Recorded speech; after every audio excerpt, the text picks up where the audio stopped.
Социјалдемократскиот сојуз на Македонија денес пред Уставниот суд поднесува иницијатива за укинување на резолуцијата на ДПМН и ЗНАМ, која според нив е закана за демократијата и неуставна. ВМРО ДПМН од друга страна пак говореа за спорните документи тешки 3 милиони евра на Груби и Бајрами во државна лотарија. Кога уставниот поредок и основните човекови права се загрозени, потребна е заедничка акција. Денеска СДСМ поднесе иницијатива до Уставниот суд против неуставната резолуција на ДПМН и ЗНАМ усвоена во Собранието.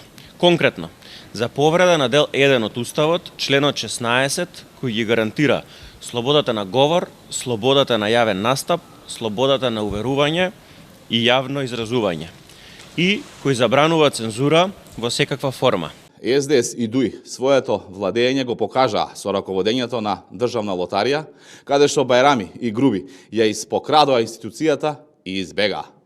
Додека едните крадеа, другите мижеа и обратно.